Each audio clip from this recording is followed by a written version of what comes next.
Good afternoon, and thanks for joining us for this week's live stream from the Truth Seeker Project. As you know, when I launched the Truth Seeker Project, the idea was that every week I would interview someone with something to say about wrongful accusation or conviction.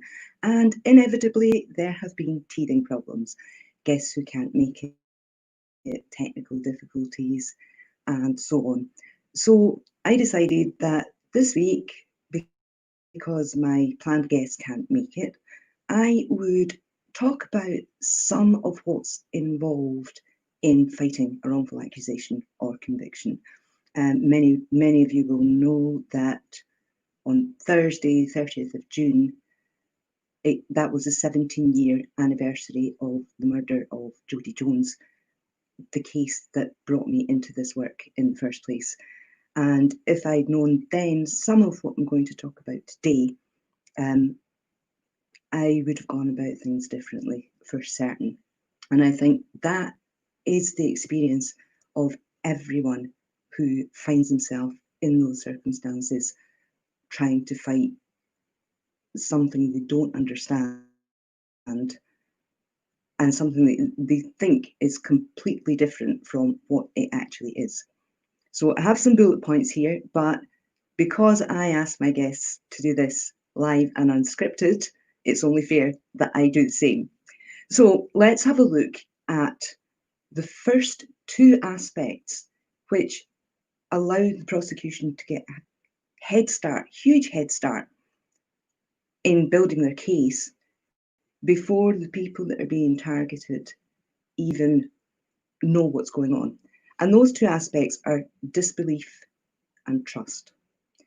So initially, the complete disbelief that anyone could think this person is responsible for such terrible crime leads to an assumption that it must be a mistake.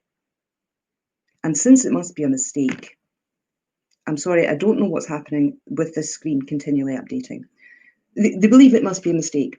And because they think it must be a mistake, they also assume that somebody will notice, will realize that it's a mistake very quickly, and the whole thing will be sorted out.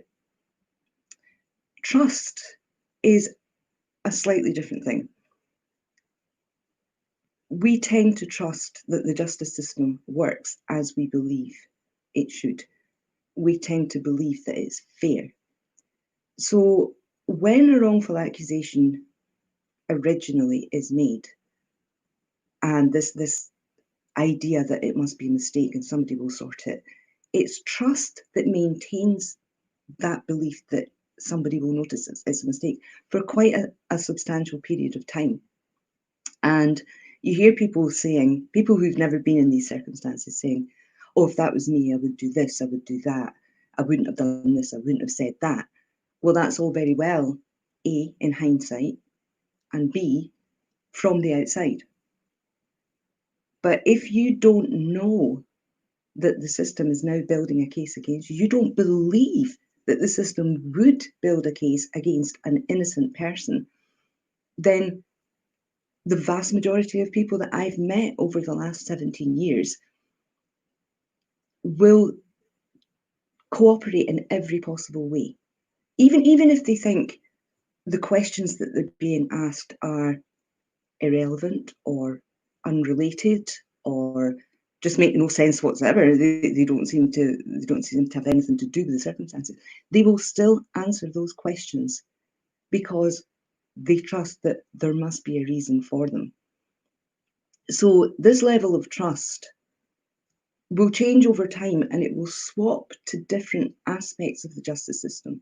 So initially, the police investigation and the trust that somebody will realise it's a mistake. And then that goes on and on and on. And then there's a charge. And then it's like, oh, well, they haven't realised it's a mistake. So trust now shifts, and it shifts to the court system. It shifts to the idea that the trial will be the arena where all the truth will come out, and that's when the mistake will be recognised and put right. So trust still that the system works the way people think it should, but that it's somehow that the mistake somehow slipped through the net at the first step. So the trust then goes to the next level. And then after a conviction, trust that the appeal system exists to sort it out. And so it goes, and so it goes. So the damage that's done when people lose trust in police investigations, in the justice system itself, that damage is immeasurable, because it brings about this sense of, if they can't protect us, who can?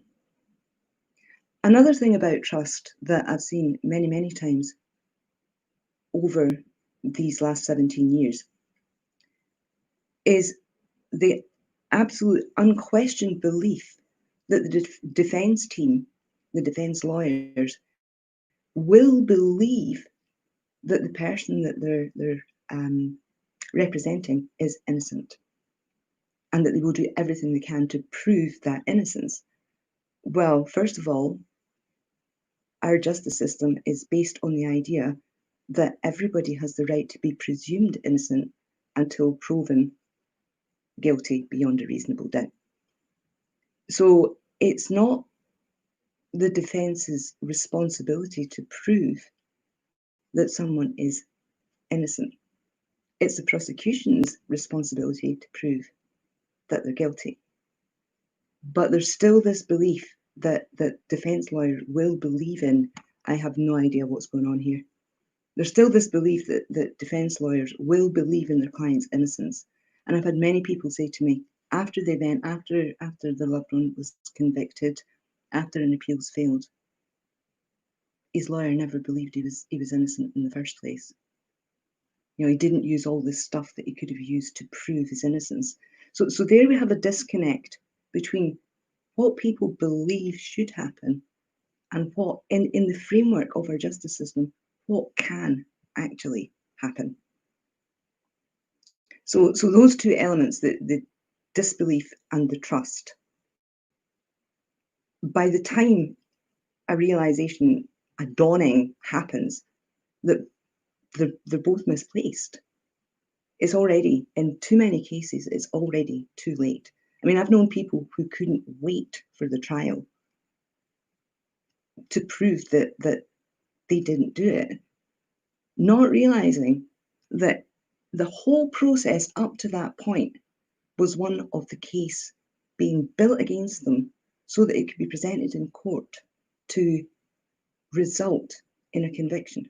I mean, the Crown Prosecution Service, the clue's in the name, Crown Prosecution Service. There's this belief that they're there to somehow create a level playing field to make sure this side and that side behave.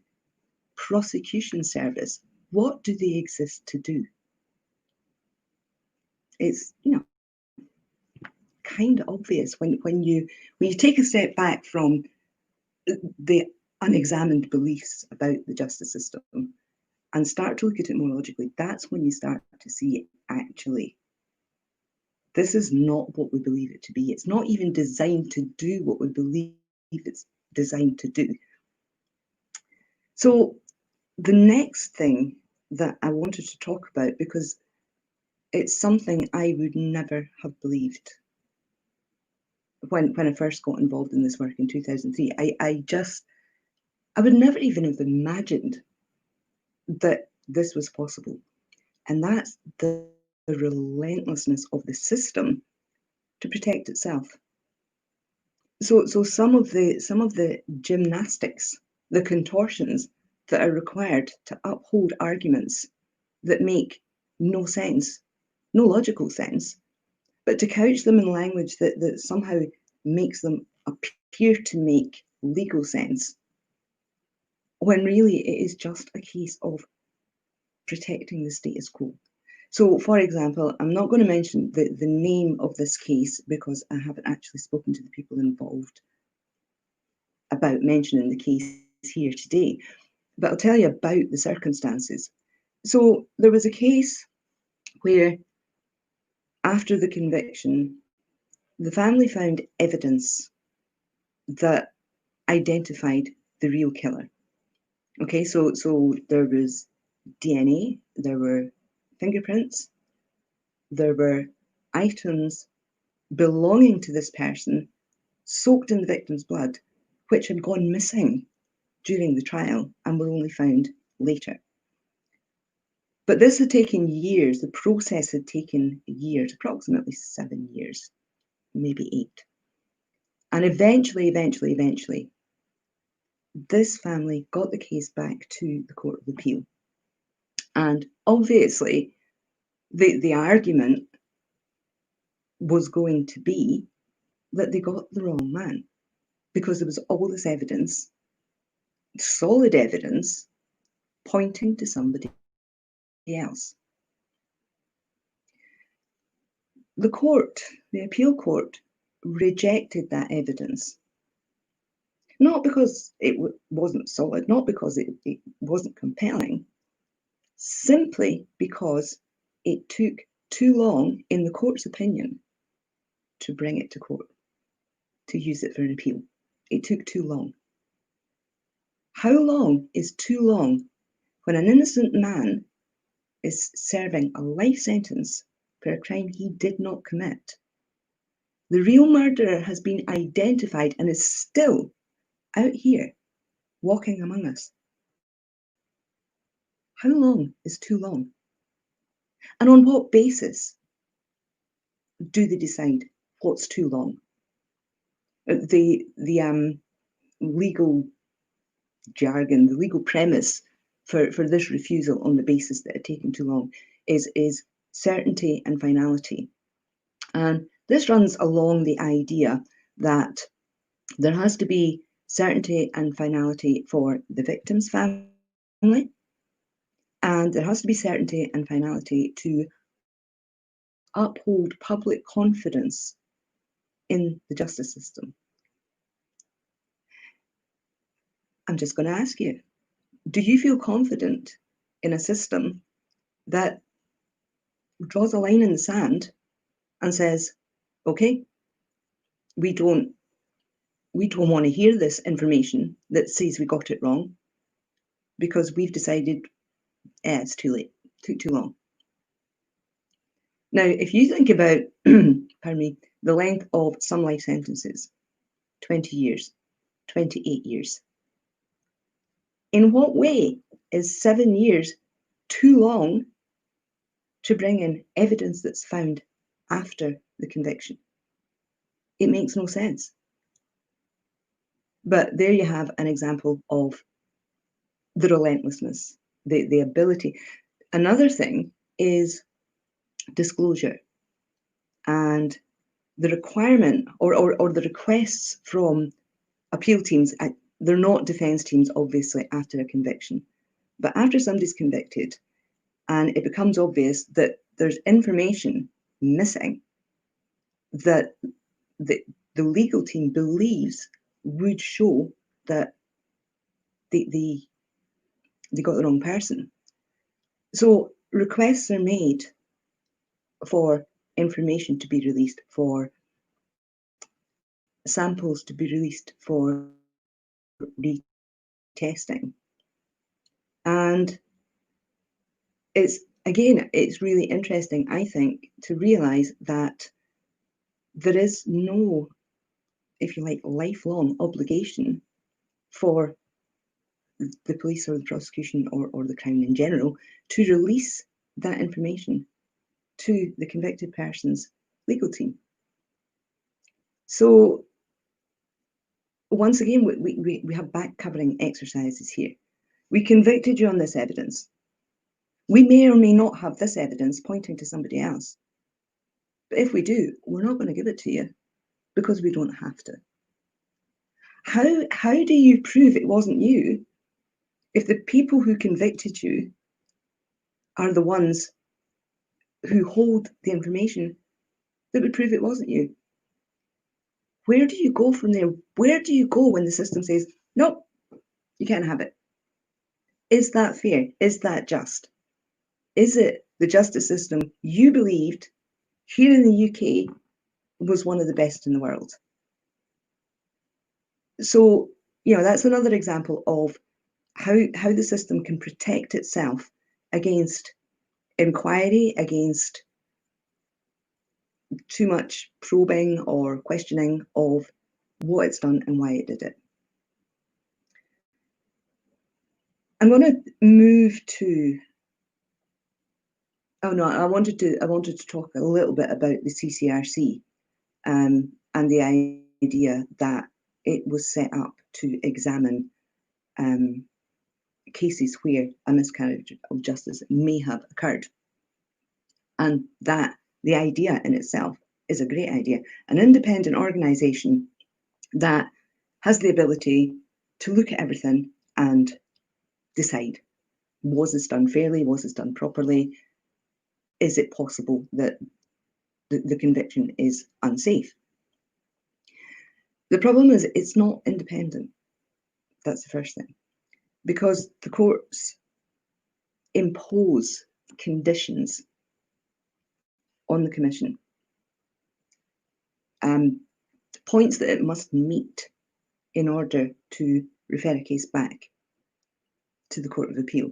Now, I'm hoping to have a guest on soon who can talk about this in more detail, but if you just stop and think about it, an independent organisation that can look at everything and say, right, not sure about that, maybe there's more information here, let's go get that information and see if it supports the conviction or otherwise. That is the ideal. But if that organisation is then restricted with what it can do with the information that it turns up by the very people who are under scrutiny, if you like, in the first place, then it ceases to be independent. It ceases to be able to fulfill the function that it was set up for in the first place. So I've seen suggestions that the CCRC itself has cases where it can show that the convicted person was wrongly convicted, that the conviction is unsafe, but because of these rules imposed on it by the courts, it can't refer that case back to the Court of Appeal, which in essence makes it pointless, doesn't it? It makes the whole organisation pointless because it can't do what it was set up to do. It can't do what it promised to do in the early stages because it was set up on the back of a number of high-profile wrongful convictions being overturned. It was set up with the idea that it could look at cases quickly and identify where something had gone wrong. Since then, it's been underfunded, understaffed, swamped with cases that it's not equipped to deal with in the timescales that it had been hoped. And then on top of that, when they do their investigation and the review and turn up all this material, they're hamstrung by the rules that say, well, even with all that, you can't send it back. So that's the sort of system side of things. But there's another area that I've seen many, many times over the years, and that's the catch-22 that people find themselves in when they want to speak out. They want to try to garner public support for their loved one's case and for the loved one's claims of innocence. And in order to do that, you're looking at some sort of public campaign. Now, many times I have seen legal teams tell families in these circumstances either not to do it at all, or if they're already doing it, to go quiet. So if the case is with the commission or the case is going back to appeal, it's like, close it down. Don't go public with anything. And my question is why? Why? Obviously, if there's new evidence that's going to be before the courts for the first time, then yeah, don't put that in the public domain. That is for the courts to decide. But if it's arguments like the commission are restricted, and we've got all this stuff that we know undermines the safety of the conviction, but we also know the commission are going to be stopped from sending it to the Court of Appeal. Why can't we talk about that? That's not interfering with legal process in any way. But there's this real reluctance to allow lay people, ordinary people, to put these discussions into the public domain. The idea being, leave it to the experts. The experts know what they're doing. Well, that was what got them in this mess in the first place. The experts promised that they knew what they were doing. The experts promised that, it was in their safe hands. But it didn't stop the loved one getting convicted. It didn't stop the appeals failing. So why that far down the line are people still being silenced? That, again, speaks of a form of protection within the system itself, that it doesn't want ordinary people, ordinary members of the public, having those discussions. And there have been people that I would have loved to invite to come on and do an interview for Truth Seeker that I'm reluctant to ask, simply because of where their case is in the system. And that fear that if they speak out, it may have an adverse effect on how their case is dealt with. That shouldn't be the case. Obviously, that shouldn't be the case. But if legal teams themselves are telling them not to go public, to keep it down, then that's almost an admission, isn't it? That by going public, it may affect the outcome of their appeal or their review or whatever, when in actual fact, those should be impartial. It shouldn't matter what's said in the public domain about them. These are professionals looking at facts, and that's all that should matter. But there have been, as I've said, a few people that I would like to have invited on that I simply don't want to put them in that position, because who knows? Who knows if it does have an adverse effect or not?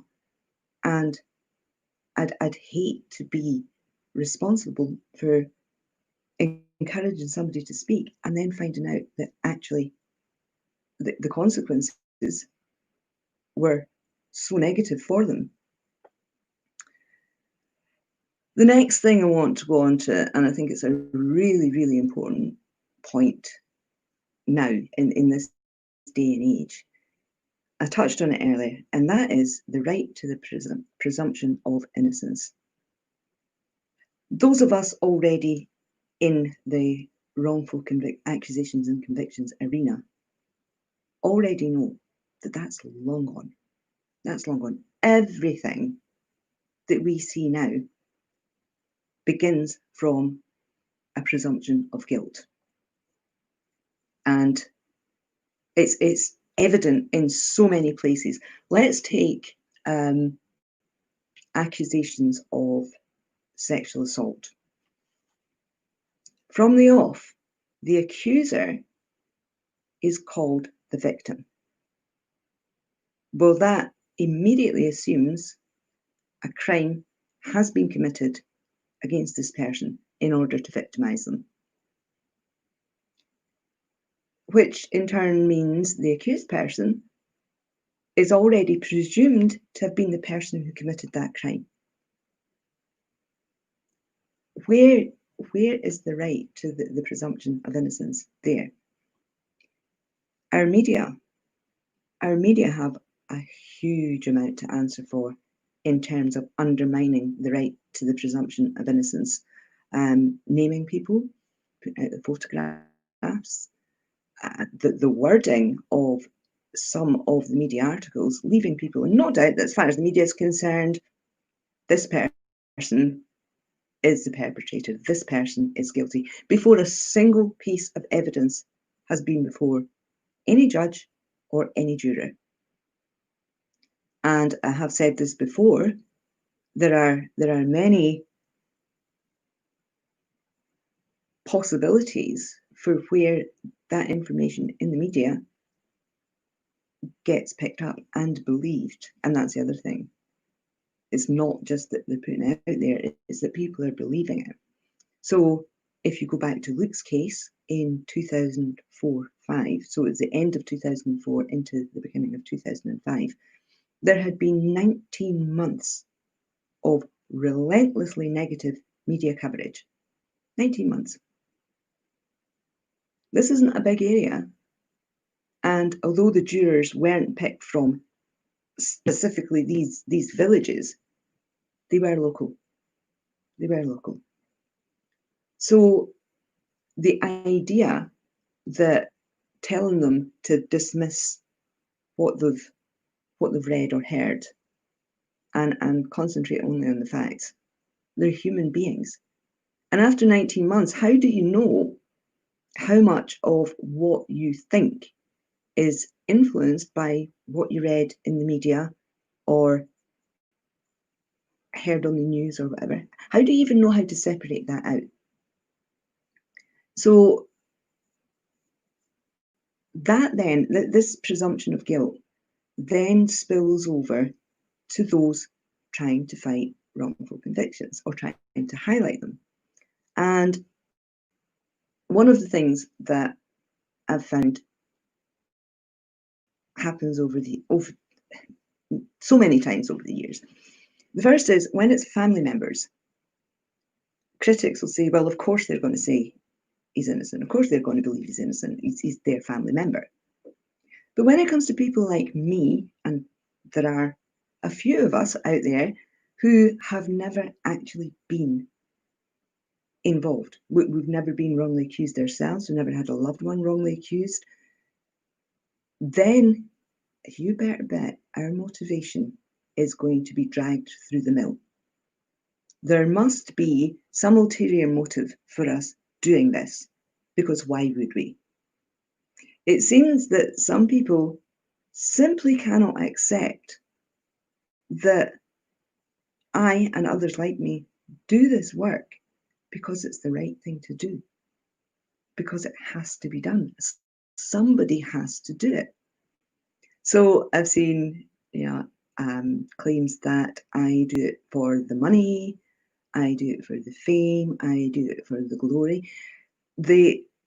Something I'm going to come on to, the emotional and personal cost of getting involved and staying involved in this work is enormous.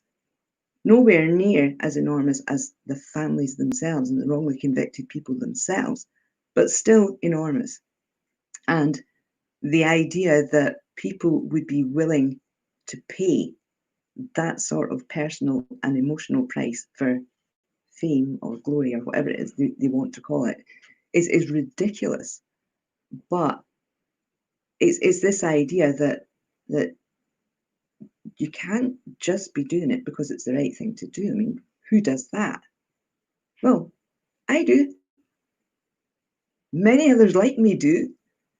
So looking for an alternative explanation says more about the people looking for those alternative explanations than it does about us.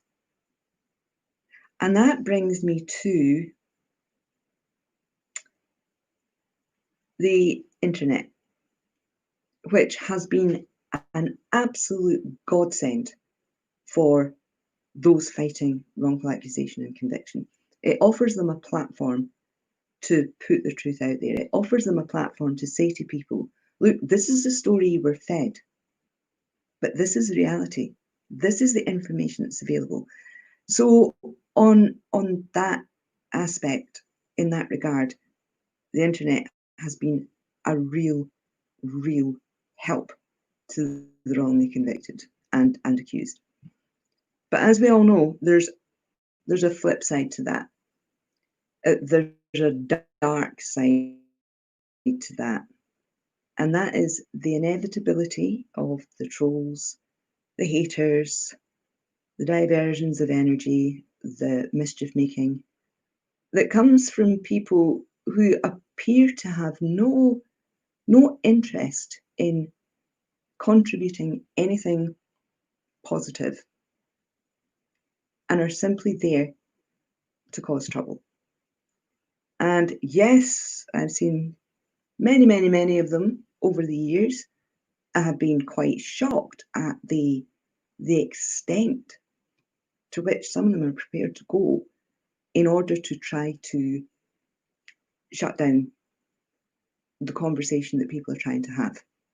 And sometimes their online behaviour spills over into real life and into real life consequences. In my own experience, I have been verbally abused in the street. I've been spat on. I've had death threats. I've even had someone come right to my door as a result of what was going on online. So there is no point, I don't think, in trying to appeal to these people and say, yeah, look at what you're doing here and look at the effect that's having. You know, you're trying to discredit the people. You're trying to discredit the messengers. You're shooting the messengers. Why are you so afraid of ordinary people looking at information and making up their own minds? Why? What is there to be afraid of in that? If people put out false information in support of a claim of innocence, it's reasonable to think members of the public reading two sets of information will make up their own mind and say, well, actually, that doesn't really make sense to me. I can't see how that fits with that. Which is all people fighting wrongful accusations and convictions ask. Look at the information, decide for yourself. Is this right? Is this wrong? If it can be backed up, if the information can be backed up with documents or with statements or with facts, then so much the better, because then people have real information to choose between. But the trolls and the haters will distort reality, and they will make claims about information that's not true, but they will hook it to information that has some credibility to it. And the idea is simply to confuse, so that by the time people have trawled through all the stuff that they put out, they have no way of actually figuring out what's real and what's not. And that's the intention. That's why they do it. So a few years ago, I came across a fantastic speaker, a lady called Brene Brown. And Brene Brown has some real interesting things to say about the critics, about it could equally be applied to online trolls and haters. And she talks about whatever the work is that you're doing as being in the arena. Okay, you're going to fall, you're going to fail, you're going to stumble, and you're going to get back up again, you're going to fight some more, and you're going to fall again. That's being in the arena. And these critics are sitting up in the wings. And it's easy for them to point the finger and say, she shouldn't have done that, she should have done it this way. Oh, look, why is she doing that when she should have been doing this? Because they're not actually doing anything. Easy. What's not easy is to get in there, get the sleeves rolled up, and do the work. Brene Brown has an amazing phrase that I've been using for quite a long time now. And all she says is, if you're not in the arena getting your ass kicked like me, then I'm not interested in your feedback. And for me, that's it as far as the trolls go. That's it as far as the haters go. Not interested. Go play your stupid games elsewhere, because you ain't in the arena getting your ass kicked. So that brings me to possibly maybe my second last point here. Second last. One of the things that is often thrown at campaigners who are not, sometimes actually who are family members, but generally campaigners who are not actual family members, is that they're making money from other people's misery. First thing about that is that would surely then apply to every defense lawyer, every expert who gives evidence on behalf of an accused person. In fact, really, it applies to every lawyer. In serious criminal cases, it applies to every judge in serious criminal cases. Because these people are making money as a result of other people's suffering. So that's the first thing. The idea that campaigners like me, people like me who became involved in this work because they were compelled to become involved in this work, are in it to make money is ludicrous. It's beyond ludicrous. So I've had quoted, she's written 2 books.